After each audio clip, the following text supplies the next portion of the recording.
안녕하세요. 주식조아입니다. 이번 영상에서는 제가 한번 파생상품에 관련된 이야기를 해보고자 합니다.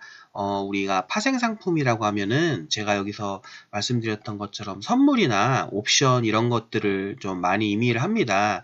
많이를 의미를 하는데 저도 솔직히 말씀드려서 파생상품 이런 선물이나 옵션 이런 상품에 대해서는 주식에 대해서 관심을 갖고 배울 때 아주 초창기에 공부를 좀 많이 했었고 그때 뭐 이렇게 거래도 한번 했었는데요. 아마 한 50만 원 정도였나요? 50만 원 정도에 제가 아마 콜옵션을 한번 투자를 했다가 이제 뭐 만기일에 제가 선택했던 그 옵션이 이제 빵원이 되면서 이제 50만 원이 이제 한꺼번에 하루아침에 이제 뭐 그때 한 일주일 정도 투자를 했던 것 같은데요.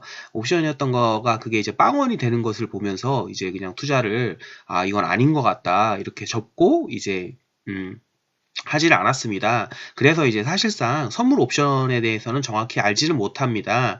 근데 이게 제가 주식 투자를 하면서 보니까 한국 주식시장에서는 이제 선물이나 이런 옵션이 정말 많이 지금 영향을 많이 받는 것 같습니다. 물론 제가 이제 선물이나 옵션에 대해서 거래를 하고 있다던가 그거에 대해서 많은 공부를 한 것은 아니기 때문에 제가 지금 오늘 해드리는 이야기들은 제가 여기에서 좀 적었지만 소설적인 요소가 많습니다. 그리고 이제 제가 말씀드리는 수치나 이런 것들이나 수치나 뭐 내용 중에서 좀 오류가 있을 수도 있습니다. 근데 그냥 이렇게 좀 뭐라고 할까요? 큰 맥락에서 뭐라고 할까요? 그냥 뭐 재미있는 소설적인 이야기를 그리고 이제 전체적인 맥락은 아마 제가 이야기하는 거에 있어서는 이런 수치나 그런 것들이 이렇게 많이 이렇게 틀리지는 않을 거거든요. 그래서 이런 것들을 한번 설명을 해 드리려고 하니까 한번 재미있게 그냥 들어보셨으면 좋겠습니다. 뭐 이런 내용의 뭐 숫자나 이런 것들에 너무 집중을 하시는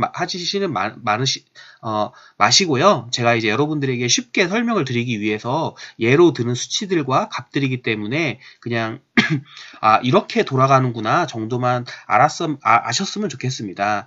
그래서 제가 오늘 이제 파생상품에 대한 관련된 이야기를 할 건데요. 관련돼서 이제 오늘의 이야기를 한번 들어보시면 요 네 가지 정도에 대해서 이제 설명을 한번 이제 이해를 하실 수 있을 겁니다. 첫 번째, 파생상품의 위험성과 이제 두 번째, 뭐 저희가 이제 뭐 주식 같은 걸 하시게 되면 웩더독 현상이라고 해서 뭐 웩더독이 뭐냐면요. 그 원래 강아지가 걸어가면 강아지가 꼬리를 흔들지 않습니까? 강아지가 주체고 이제 꼬리가 강아지에 의해서 흔들리게 되는데요. 웩더독 현상이라는 거는 반대로 꼬리가 몸통을 흔든다는 말입니다. 그러니까 이제 어떻게 보면 되게 황당한 경우죠. 꼬리가 주체가 돼서 강아지 몸통을 흔든다는 이런 이야기인데요. 이제 웩더독 현상이 무엇인지 이런 거에 대해서 이제 한번 설명을 드릴 거고요. 많은 분들이 최근에 이제 영화나 이런 데서 이제 세 번째로 영화나 이런 데서 보시면 뭐 론스타의 뭐 외환은행 사건이었나요? 뭐 제가 영화를 보진 않아가지고 그런 영화를 뭐 사건이나 여러 가지 이제 외국 자본이 우리나라에 와서 이제 뭐 글로벌 ATM기라고 많이 하죠. 한국 주식시장에서 돈을 많이 빼가는데 그렇게 어떻게 돈을 빼가는지 그런 거에 대한 설명도 어, 조금 들으실 수 있을 겁니다. 물론 제가 서두에 말씀드렸듯이 소설적인 요소가 많고요. 제가 그냥 이것저것 주식을 오래 하면서 그 곁다리로 또 이렇게 듣게 된 이런 이야기를 중심으로 이렇게 어떻게 보면 썰을 풀어드리는 거기 때문에 뭐 사실인지에 대한 여부는 저도 정확히 모르겠습니다. 근데 이제 그냥 한번 재미있는 이야기라고 생각하고 들어보시면 될 것 같고요. 네 번째로 한국의 주식시장이 10년째 정체인 이유. 요 네 가지가 어떻게 보면 오늘 말씀드리는 이야기를 드리면 조금 이런 현상들이 왜 벌어지는 데에 대해서 조금 이해하시는 데 도움이 되지 않을까 생각합니다. 자, 그럼 이제 이야기를 시작하겠습니다. 먼저 이제 선물이나 옵션에 대해서 뭐 모르시는 분들도 많을 건데요. 그래서 제가 그냥 간략하게 뭐 아무래도 제가 이제 선물 옵션에 대한 것들을 이야기를 해야 되니까 간략하게 개념 정도는 제가 설명을 드리고 하겠습니다. 원래 뭐 선물과 옵션을 설명을 드리려면은 뭐 만기니 뭐 콜옵션 매수니 매도니, 풋옵션 매수니 매도니, 뭐 이런 거, 뭐 미래 가치를 사니 마느니 이런 거에 대한 설명을 좀 같이 해드려야 되는데요. 그런 거는 솔직히 제가 볼 때는 제가 말씀드리는 이야기의 중심적인 요소는 아니라고 생각합니다. 그래서 다 건너뛰고요. 그냥 이렇게 생각하시면 될 것 같습니다. 원래 이제 제가 뭐 카드를 치진 않지만 카드나 같은 데서 보면은 이제 뭐 좋은 분위기에서는 콜을 외치지 않습니까? 그러면서 이제 콜옵션이란 이야기는 주가가 예를 들어서 코스피 지수가 뭐 2000에서 2200으로 상승한다든가 이렇게 좋은 분위기일 때는 이득을 걷는 상품입니다. 이제 콜옵션이라는 게 주가가 상승 시 이득을 보는 상품이라고 보시면 되고요. 이제 풋옵션이 뭐냐? 풋옵션 같은 경우는 약간 공매도 같은 개념으로 보시면 되겠습니다. 주가 하락 시 이득을 보는 개념이라고 보시면 될 것 같습니다. 그래서 이제 콜옵션과 비슷한 개념이 선물 매수라고 보시면 될 것 같고요. 풋옵션과 비슷한 개념이 선물 매도라고 보시면 될 것 같습니다. 그러면은 왜 도대체 이 주식시장에서는 뭐라고 할까요? 이제 왜 선물 옵션을 하는 이유가 뭐냐라고 이제 들으실 수도 있습니다. 이유가 이제 드실 수도 있겠는데요. 예를 들어서 이렇습니다. 코스피가 예를 들어서 오늘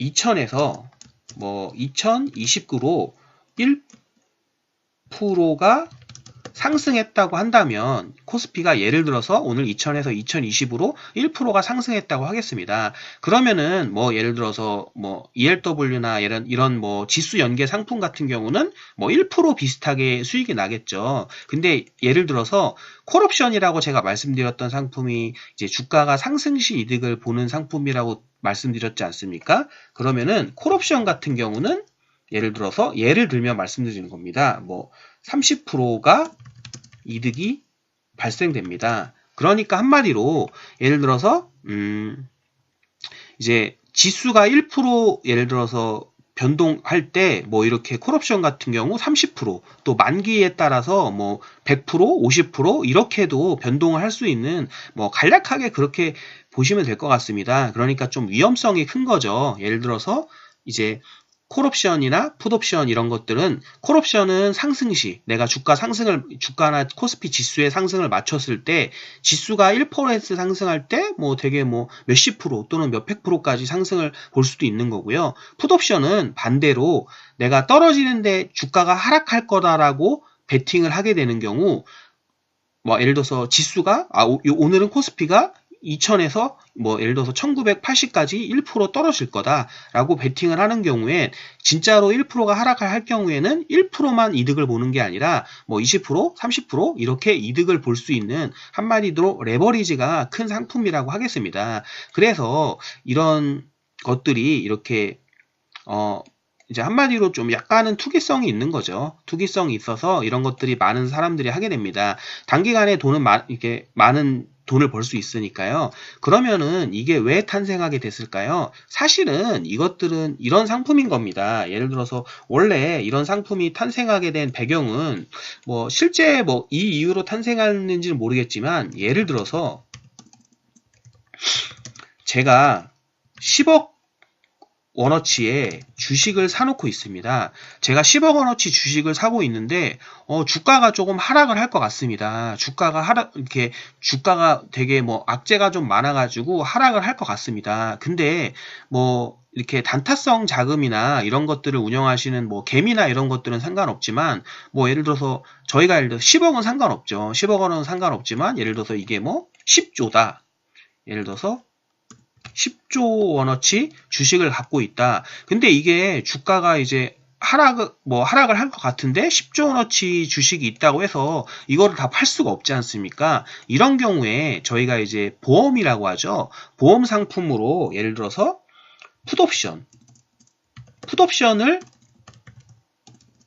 옵션을 매수하면 됩니다. 그러니까 무슨 말이냐면 내가 10조 원어치 주식을 샀는데 이제 뭐 풋옵션을 예를 들어서 뭐 100억 원어치를 사는 거죠. 100억 원어치를 사서 이렇게 레버리지를 두는 겁니다. 이제 10조 원어치의 주식이 있는데 풋옵션, 혹시라도 주가가 하락했을 경우에는 내가 이 현물을 팔 수는 없으니까 현물을 파는 대신 주가가 떨어지는 거에 대해서 풋옵션을 매수해가지고, 그러니까 풋옵션이란 거 주가 하락 시 이득을 보는 것이지 않습니까? 그래서 이제 풋옵션을 매수해서 이렇게 손실을 좀 보려는, 이게 손실을 만회하려는 겁니다. 예를 들어서 10조 원이 아니라 예를 들어서 1000억으로 해보겠습니다. 그럼 예를 들어서 10조에 1000억이면 뭐 1000억이 엄청 많아 보이는 것 같지만 10조면은 1% 정도이지 않습니까? 그러면 이게 1%라고 한다면 예를 들어서 주가가 주식시장이 정말로 예를 들어서 주가가 하락을 했습니다. 그래서 이제 2% 정도의 하락이 발생한다면 이제 10조 원에서 2%면 얼마죠? 이제 2천억 정도가 손해가 되는 거죠. 10조 원에서 이제 뭐 예를 들어서 10조 원어치 주식이 있는데 주가가 내 예상대로 하락을 해서 이제 2%면 뭐 10조에 1조가 뭐 10%니까요. 이제 2%면 2천억이 손실이 발생해야 되게 됩니다. 이게 현물에서 그런 거죠. 이제 그러니까 주식을 현물이라고 하거든요. 2천억 손실이 현물에 발생하게 됩니다. 2%가 하락을 했으니까요. 근데 풋옵션을 매수했을 경우에는 예를 들어서 이거를 이제 파생 상품이죠. 파생 상품인데 이제 주가는 2% 하락을 했지만 뭐 예를 들어서 이거는 그냥 예로 여러분들이 이해하기 쉽게 예를 들어보겠습니다. 풋옵션이 2배가 됐다고 해보겠습니다. 뭐 실제로 저도 뭐 이걸 해보진 않아서 뭐 2% 하락에 대해서 뭐 정말로 풋옵션이 2배까지 오르는지에 대한 거는 정확하진 않는데요. 뭐 레버리지가 커도 그 정도까지 큰지는 모르겠는데 예를 들어서 2%까지 했을 때 이제 하락했을 때 뭐 2배가 되는 상품에 어떤 게 풋옵션을 매수해놨다면 2천억이 돼 있지 않습니까? 2천억이 되는 거죠. 그러면은 2천억이 되니까 이제 1000억은 이제 투자를 했었는데 이제 2천억이 되니까 플러스 2천억이 되는 거죠. 그러면은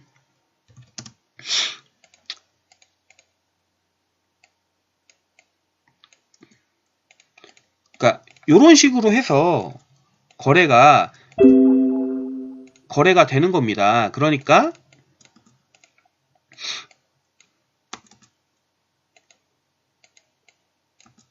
여기가 이제 2천억 플러스가 되는 거겠죠.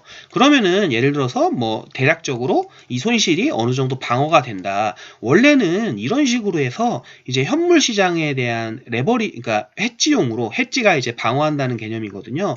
방어한다는 개념으로 이제 파생 상품이 이제 생겨났는데요. 근데 이제 원래는 이런 거죠. 이제 웩더독 현상이라는 게 원래는 이 현물 시장의 이 메인인 거고, 이 파생 상품 시장은 어떻게 보면 이 현물 시장에 따라서 움직이는데 이제 거기에 대해서 해지용으로 하는 건데, 그러니까 실제적으로 이거가 현물 시장에 영향이 큰 거죠. 현물 시장이 내가 10조 원을 보유했는데 주가가 이제 2% 정도 하락할 것 같으니까 이제 그 풋옵션을 통해서 방어를 하는 건데, 이런 게 정상적인 건데 오히려 이 파생 상품 시장이 더 커져가지고 이 2천억 손실을, 그러니까 이 현물 시장을, 이 10조 원 현물을 흔드는 겁니다. 이제 그런 것을 웩더독 현상이라고 하는데요. 그러면은 이제 우리나라에서 외국인들이 어떻게 이러한 현물 시장을 이용해서 우리나라의 주가를 조작하는지를 한번 제가 이야기를 해드리겠습니다. 예를 들어서 우리나라 같은 경우 제가 이거 정확한 수치는 모르겠는데요. 코스피 시가총액이 예를 들어서 한 2,000조 된다고 해보겠습니다. 그리고 삼성전자의 시가총액이 예를 들어서 400조 된다고 해보겠습니다. 그리고 이제 뭐 삼성전자의 50%를 외국인이 들고 있죠. 그러면은 뭐 외국인 비중 같은 경우 삼성전자 시가총액이 400조인데 외국인이 들고 있는 비중이 50%니까 대충 200조 정도라고 해보겠습니다. 그러면은 외국인들이 어떻게 장난을 치냐면요. 한번 예를 들어보겠습니다. 두 가지 정도 예를 들어보겠습니다. 예를 들어서 외국인이 한국 삼성전자에 어떤 악재를 미리 알았다고 해보겠습니다. 악재를 미리 알았고 그 악재를 이용해서 한국에서 돈을 벌어가려고 어떤 외국인 자본이 했다고 이렇게 계획을 짰다고 생각해 보겠습니다. 그러면은 이제 그 외국인은 아마 이제 삼성전자를 보유를 좀 하고 있어야 됩니다. 아무래도 이런 장난을 치려면 예를 들어서 삼성전자를 예를 들어서 그냥 뭐 외국인을 그냥 간략하게 이 외국인 전체가 이제 그런 짓을 한다고 가정을 해보겠습니다. 그러면은 이제 외국인 전체가 이제 그런 거에 이제 모의를 해서 해본다고 한다면 이제 200조죠. 그럼 현물을 외국인이 200조를 들고 있습니다. 뭐 선물은 그때그때 다르겠죠. 선물과 옵션은 이렇게 그때그때 다를 건데요. 만약에 외국인이 악재를 미리 좀 알았습니다. 그래서 이제 어떤 식으로 진행을 하냐면요. 이런 경우에는 외국인이 미리 풋옵션을 많이 매수해 둡니다.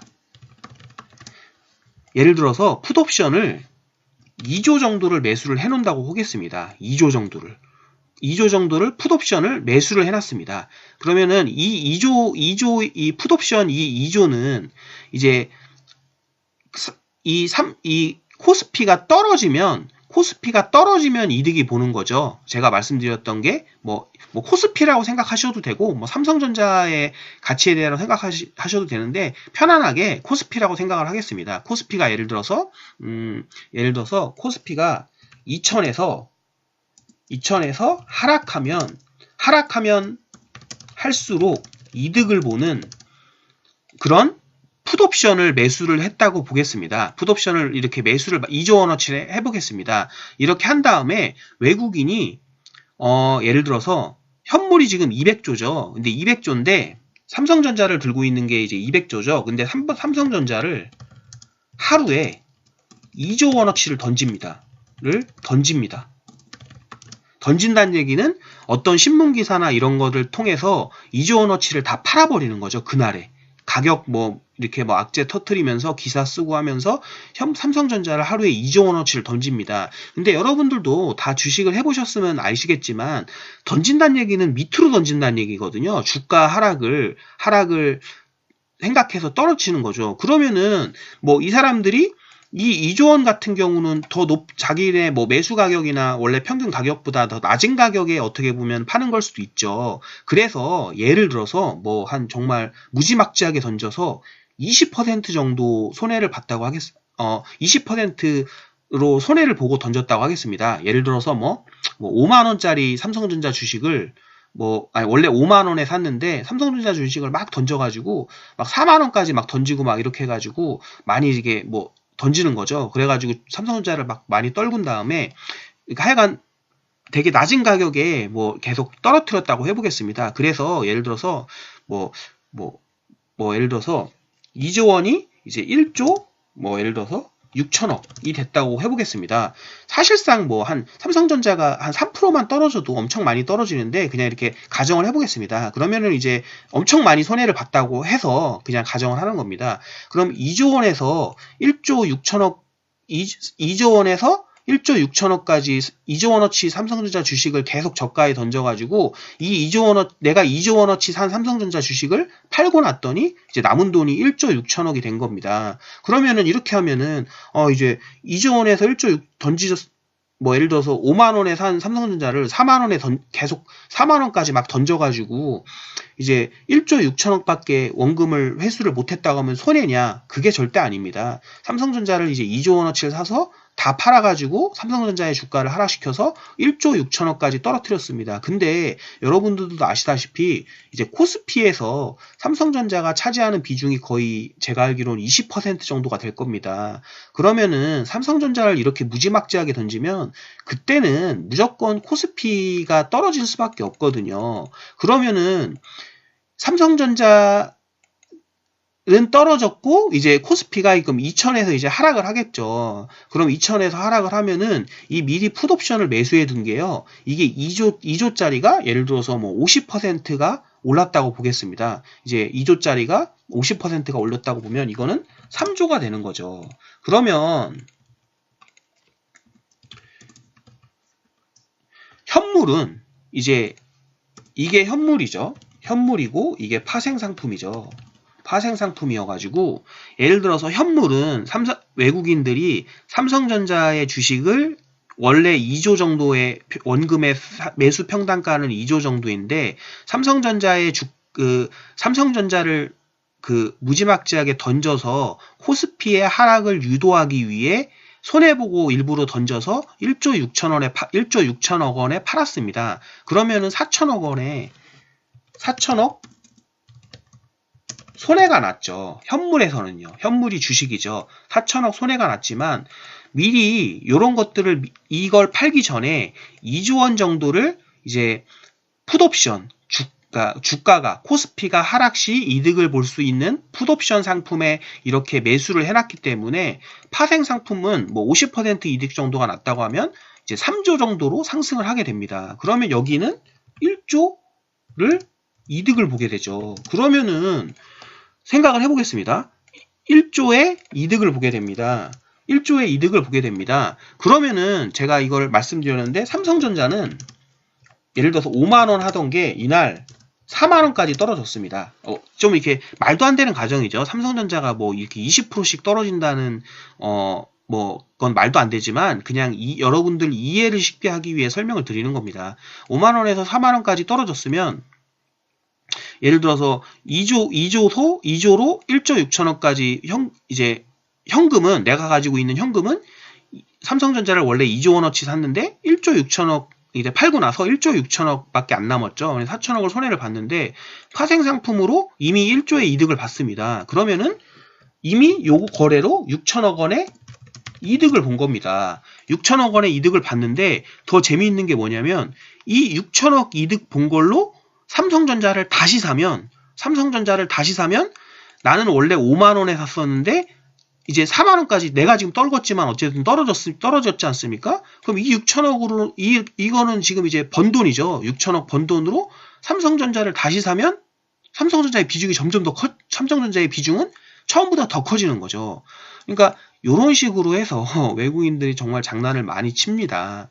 이렇게 쳐서 그래서 외국인들의 입장에서는 보면은 솔직히 말씀드려서 한국 주식시장이 상승할 필요가 없습니다. 외국인들이 입장에서는 어떻게 보면은 아니 이렇게 장난치려면 한국 주식시장이 예를 들어서 뭐 지금은 삼성전자가 시가총액이 400조 정도 되고 코스피가 지금 뭐 2천 정도밖에 안 되죠. 코스피가 2천 정도밖에 안 되고 뭐 그래서 코스피 시가총액이 한 2천조라고 한다면 이런 시장에서는 장난치기가 더 쉽지 않습니까? 근데 예를 들어서 코스피가 예를 들어서 뭐 5천까지 갔다고 보겠습니다. 5천까지 가고 현대차나 뭐 다른 뭐 삼성전자 말고도 다른 회사들의 비중도 엄청 커져서 이제 삼성전자 하나만 하락시켜서는 코스피 전체가 하락하지 않는다. 예를 들어서 무슨 말씀이냐면 지금은 저희 코스피에서 삼성전자를 빼면 이렇게 엄청 이렇게 외국인이 많이 사는 그런 주식이 없지 않습니까? 크게. 그러니까 외국인들이 보기에는 삼성전자만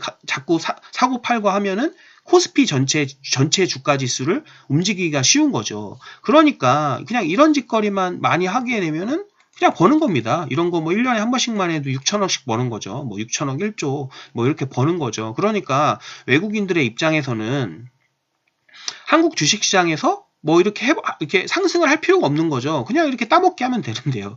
분기별로 한 번씩 그냥 삼성전자 뭐 이게 꼭 그리고 뭐 이렇게 하는 게 꼭 뭐 이렇게 하락시키면서만 할 수 있는 게 아니라 제가 생각할 때는 아마 뭐 삼성전자가 이제 뭐 최근에 1년 동안에 뭐 이렇게 거의 뭐 150만 원, 200만 원에 그러니까 150만 원, 200만 원 정도 액면 분할 전 가격으로 따지면 150만 원, 200만 원에서 거의 300만 원까지 상당 올라가지 않았습니까? 이제 그러니까 한마디로 지금 현재 가로는 원래 삼성전자 38,000원 이렇게까지 떨어졌다가 6만 원까지 올라가는데요. 이 과정에서도 아마 이 콜옵션 같은 것들을 이용해서 장난을 많이 쳤을 겁니다. 뭐 그때는 개인분들이 많이 지금에서야 많이 사지만 1년 전이나 1년 반 전만 해도 삼성전자를 아무도 안 샀으니까요. 많이 안 샀으니까요.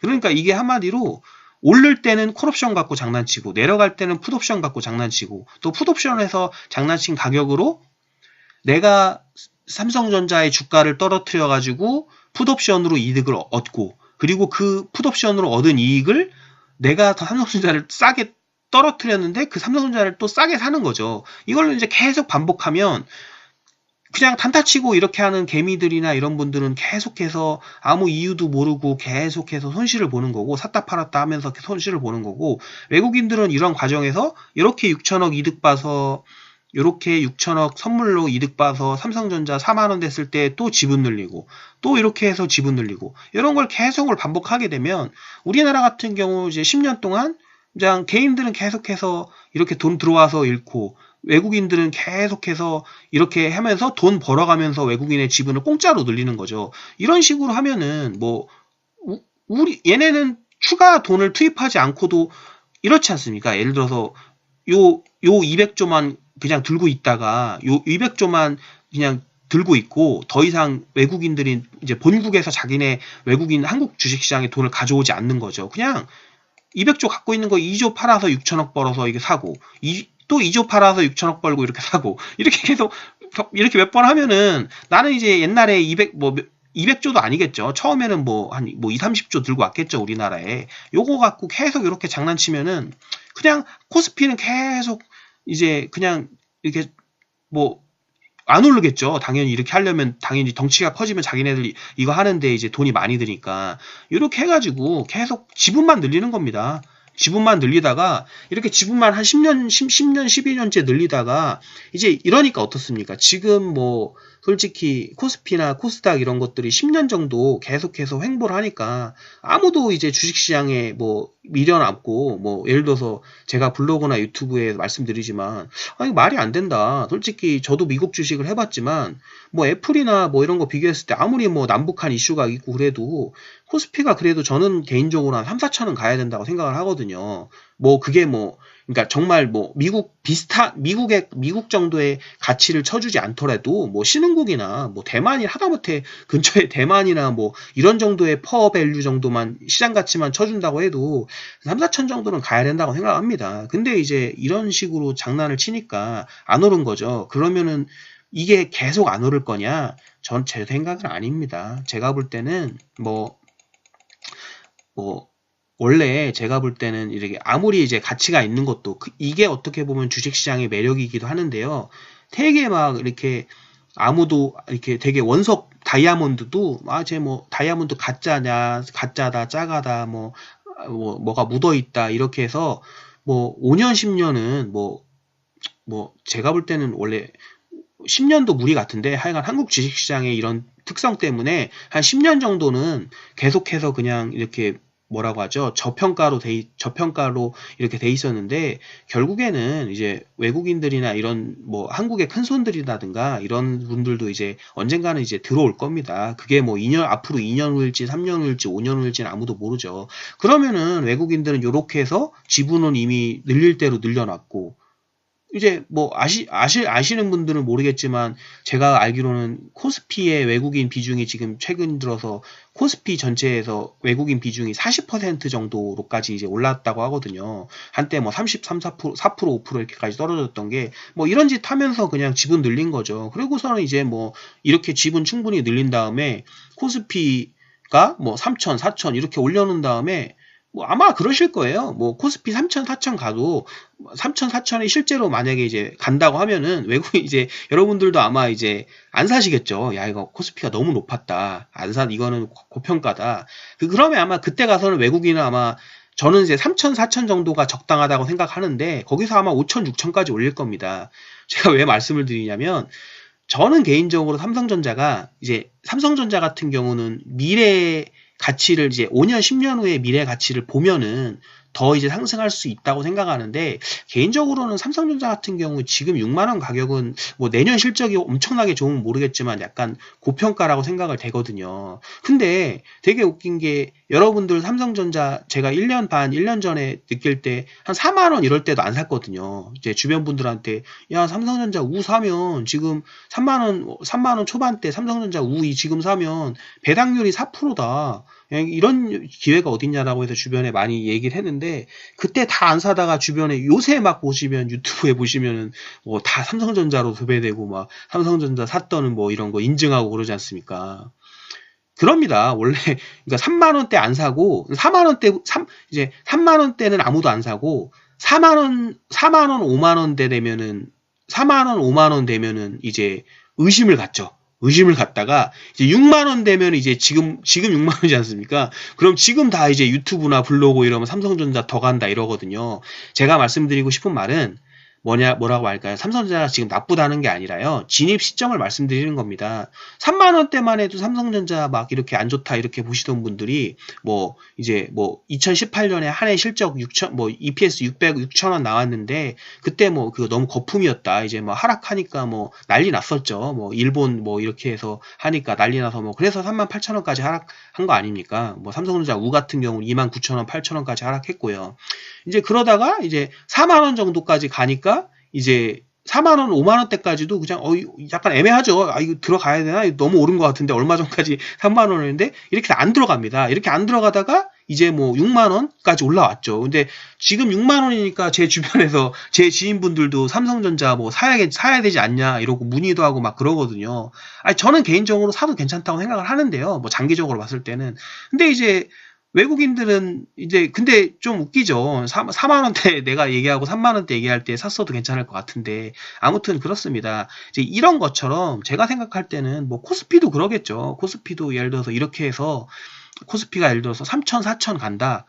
예를 들어서 올해 만약에 코스피 3,000, 3,500 갔다. 그래서 이게 증시가 다 날리겠다. 이제 여러분들 아마 안 사실 겁니다. 여러분들 안 사시다가 한 3,000 정도까지 안 사실 거예요. 이제 곧 빠지겠다. 이제 공매도 하고 풋 베팅 하겠죠. 근데 이제 그럴 때 만약에 미래일은 아무도 모르지만 외국인이 3,000에서 4,000까지 한꺼번에 급격하게 올려버리면 이제 고민하시겠죠. 이게 들어가야 되나 말아야 되나. 근데 그때도 아마 대부분들 이제 개인들 못 들어올 거예요. 아마 이제 투자에서 이제 많이 이제 계속 시장에 있으시고 이미 이제 시장에 있으시고 이런 분들만 하시겠죠. 그러다가 이제 정말 4천 넘어서 5천 가고 TV에서 이제 한국이 더 이상 이제 이제 이런 저평가된 나라가 아니다. 이제 5천 내면은 이제 이제 아무나 다 하겠죠. 이제 모든 분들이 다 이제 대학생도 하고요. 원래 비트코인도 원래 1,000만 원대 하신 분들이 많겠습니까? 제가 보니까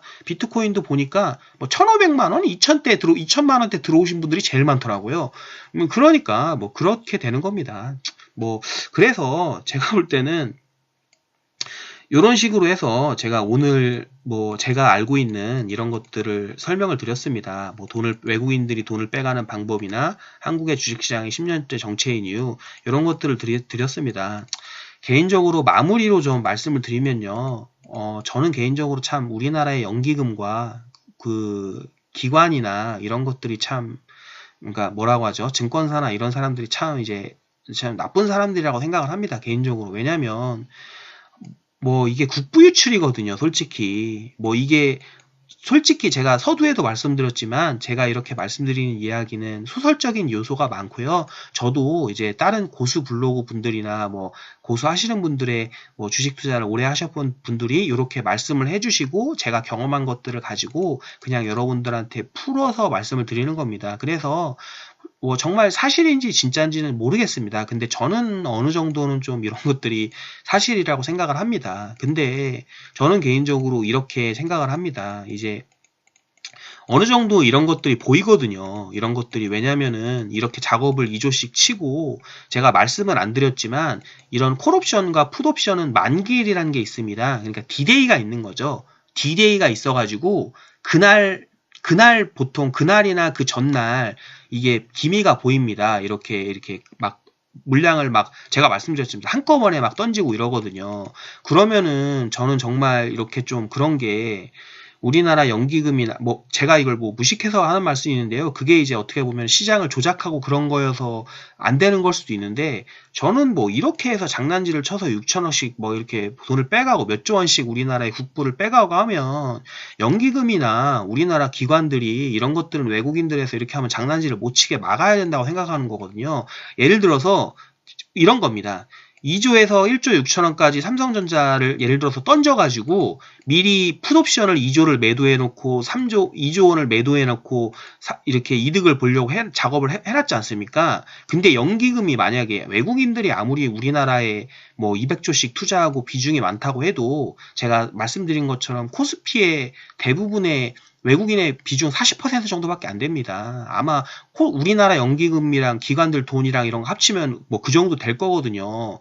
그리고 우리나라 뭐 외국인들은 우리나라 이게 자기 나라가 아니지 않습니까? 근데 연기금이나 이런 건 우리나라인데요. 자기네 마당에서 이렇게 막 국민들 돈 피땀 흘려서 버는 돈 다 이렇게 장난질 쳐서 빼가는데 방어해야죠. 이런 것들은 진짜 예를 들어서 2조에서 1조 6천원까지 이게 누가 봐도 이렇게 던지는 게 보인다. 이러면은 연기금에서 돈 투입해서 막아야죠. 그러면은 어떻게 되냐면요.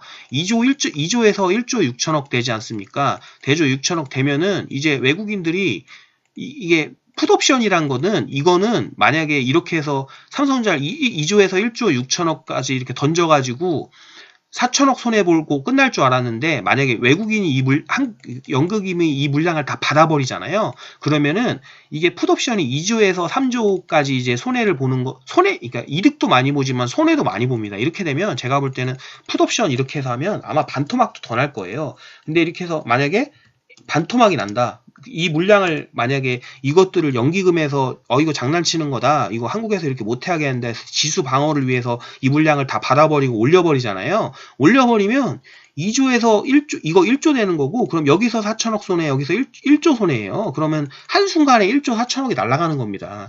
그러면은 아무리 외국인 뭐 어디서 장난질을 치는지 모르겠는데 미국계 자금이든 중국계 자금이든 1조 4천억이면 엄청나죠. 이런 거 손해 이런 식으로 몇 번 털리면은 솔직히 외국인들이 우리나라에서처럼 이렇게 왜 ATM기처럼 돈 빼가듯이 이런 거래를 하겠습니까? 당연히 어쩔 수 없이 이런 거래가 안 통하니까 그냥 외국인들도 좋은 주식들에 그냥 묻어놓고 뭐 회사가 경영인들이 경영을 잘하게 이렇게 뭐 의견 제시하고 이런 식으로 해서 장기 투자해서 돈을 벌려고 하겠죠. 근데 우리나라 연기금이 우리나라 연기금도 제가 알기로는 우리나라 주식시장이 아닌 뭐 미국에 주식 한다고 하고 미국에 빌딩 투자하고 있고 아니 미국이나 이런 외국에서는 우리나라에 지금 돈 갖고 와가지고 이렇게 해서 장난질 치라면서 6천억 7천억씩 빼가는데 분기별로 이렇게 뭐 옵션 뭐 매달 옵션 날이 있습니다. 달마다 옵션 만기일이 있거든요. 만기일마다 이렇게 6천억씩 1조씩 막 빼가는데 연기금은 이걸 방어할 생각은 안 하고 미국에서 뭐 부동산 투자한다고 하고 있고 이러니 얼마나 답답합니까? 저는 참 이런 것들이 참 안타깝습니다. 근데 저는 뭐 반대로 또 그렇게 생각합니다. 그렇게 하니까 제가 한국에 있는 주식들을 정말 지금 싸게 모아갈 수 있다고 생각을 하고요. 근데 저는 뭐 이게 사실이 아니길 바랄 뿐이죠. 그냥 제가 이제 뭐 이해를 잘못했거나 뭐 이런 것들이 사실이 아닌데 아니면 또 뭐 이렇게 해서 얻어지는 이득이 뭐 이런 게 아니라 뭐 되게 조금이 뭐 100억, 200억 이렇게 조금인데 제가 뭐 이제 부풀려서 생각한 걸 수도 있고요. 아무튼 제가 이제 뭐 이런 것들에 대해서 설명을 한번 드렸고요. 여러 번 말씀드리지만 소설적인 요소가 많습니다. 뭐 이렇게 뭐 한번 들어보시고 이거 보시는 분들 중에 이제 선물이나 이런 뭐 풋옵션이나 콜옵션 매수를 하시는 분이 있다면 저도 그냥 뭐 제가 이렇게 이런 것들을 잘 모르는데 이런 퍼센트나 이런 것들을 잘 모르지만 이제 설명을 이렇게 그냥 좀 초보분들이 이해하기 쉽게 설명을 하느냐고 이제 이런 식으로 한 거니까요. 너무 이렇게 이상하게 생각하지 마시고 이해를 해주셨으면 좋겠습니다. 뭐 한국 개인적으로는 이런 것들이 조금 더 뭐 저는 개인적으로 메리츠 자산운용의 존니 대표님을 이런 이유에서 참 좋아하는 게요. 저는 주식 투자를 저도 이제 10년 정도를 하고 이런 것들에 대한 내용을 조금씩 알아가면서 참 이게 이제 위에 사람들이 이런 것들을 우리나라에서 연기금이나 이런 것들을 이제 금융 쪽에서 많이 배웠다고 하는 사람들이 그리고 높은 자리에 있는 사람들이 이런 것들을 바로잡고 좀 해보려는 사람이 이렇게 없나? 이렇게 한국의 서민들이 이렇게 미국이나 이런 데들은 미국이나 이런 싱가포르나 이런 국부 펀드들은 우리나라에 투자해서 자국민들이 그런 펀드 같은 거를 통해서 잘 살 수 있게 국민연금이나 그 미국의 국민연금이죠. 그런 애들은 이제 부유하게 돈을 나눠주고 하는데 우리나라 국민연금이나 이런 애들은 이런 것들을 방어해주고 국민들의 자산을 지키려는 생각은 없이 그냥 외국 가서 부동산 투자나 하고 있고 이런 모습에 외국 가서 부동산 투자를 할 거면 거기 왜 앉아 있습니까? 거기에 왜 뭐 내가 앉아 있어도 그렇게 하겠네요. 아니 뭐 서울에 있는 집 사면 뭐 그 한강 보이는 집 사면 뭐 10년, 5년, 10년 들고 있으면 돈 버는 거 누가 모릅니까? 거기 앉아 있으면 안 되죠. 아무튼 좀 뭐 설명을 하다 보니까 한 20분 정도 20분 정도의 설명을 끝내려고 했는데 좀 뭐 길어졌고요. 뭐 제가 여러 번 말씀드리지만 뭐 이것들은 뭐 저도 제가 선물 이런 것들을 잘 모르기 때문에 좀 무식한 소리를 했을 수도 있습니다. 무식한 소리를 했다고 생각되면 뭐 이렇게 좀 뭐라고 할까요? 좀 이렇게 잘 아시는 분들은 너무 이런 것들을 좀 멍청하다고 생각하지 마시고 이제 그냥 이제 큰 흐름을 이제 정말 초보분들에게 재미있게 좀 이해하기 쉽게 해드리기 위해서 했으니까요. 좀 이렇게 너그럽게 봐주셨으면 좋겠습니다. 예, 그러면 시청해주셔서 감사하고요. 다음 영상에서 또 재미있고 이제 뭐 유익한 이야기를 가지고 또 찾아뵙도록 하겠습니다. 감사합니다.